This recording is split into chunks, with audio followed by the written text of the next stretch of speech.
I'm Molly Wood from CNET.com. I'm here with senior editor Kent German, who covers cell phones and smartphones at CNET. And we're here to give you a little bit of advice about the things you want to consider before you actually buy a new phone.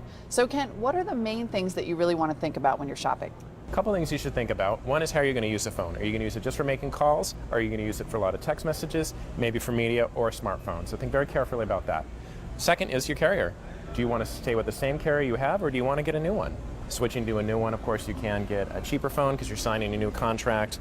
And within your carrier, though, there are rules as when you can upgrade, when you can get a new phone at a discount. So think carefully about those. In a nutshell, what is the difference between a smartphone and a cell phone? Because I think people get a little confused there. Yeah. Sometimes the difference is confusing, but really a smartphone is a device that crams your cell phone and maybe a personal organizer into one device. So you're getting your email, you're getting your work and your personal email. You have a calendar that's syncing with your personal calendar or your work calendar. So really, it just brings everything into one device. Okay, so really those do-it-all devices like an iPhone or a BlackBerry or BlackBerry Storm. Sure.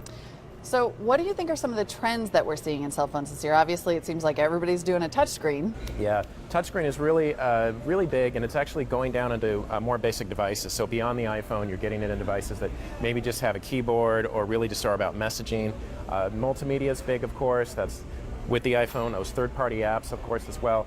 Android is also very big. Seen more phones, more carriers get that. Motorola, Samsung, Sprint, T-Mobile. So that's another thing as well. Last thing I would say is eco-friendly phones. These are phones that were made from recycled materials, maybe use more battery life, and don't have as many harmful materials in them. So what phones or types of phones do you think are going to be really big sellers this year? I think the iPhone 3GS will continue to be popular, of course. That has all those third-party apps. It has that great media, and it's just a very popular design, and people just really love that phone. Palm Pre really brought a new operating system we hadn't seen before, interesting design, and then the Palm Pixie, which is a little less complicated, doesn't have as many features, but still brings that OS together. And then any kind of Android phone, especially the Motorola Click, simply because of the customization features, the new options it brings, and the Android operating system. And speaking of Android, I have to tell you about the Motorola Droid for Verizon. It has a fantastic display, it has the newest Android OS update, and it's extremely fast. So then what are some of the phones that you actually recommend to people this year? I would recommend those phones definitely. I think they're very good in their own way.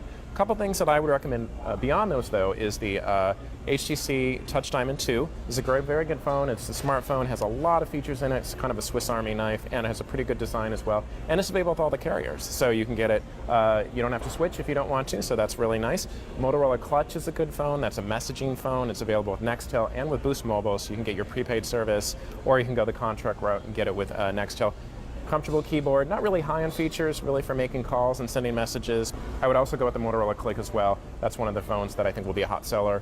Or the HTC Hero, also another Android phone. Really brings those customization options with Android.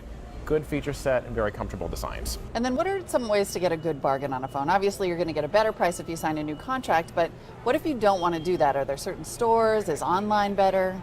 Yeah, remember that you will pay more for a phone if you don't sign a contract because you're not getting that service rebate. But even then, you can go to maybe third-party stores. You can go to like a Best Buy, of course. You can go to Radio Shack, stores like that. They have sometimes special deals that maybe the carrier stores don't have. You can also find them online from third-party retailers, cell phone importers, if you want something maybe that's unlocked. So there are definitely ways to get a cheaper price, but the best way really is to sign that contract again. Sorry guys, you're just going to have to do it. All right, good shopping advice from Kent German. You can find all of our holiday recommendations for cell phones at holiday.cnet.com. For CNET, I'm Molly Wood.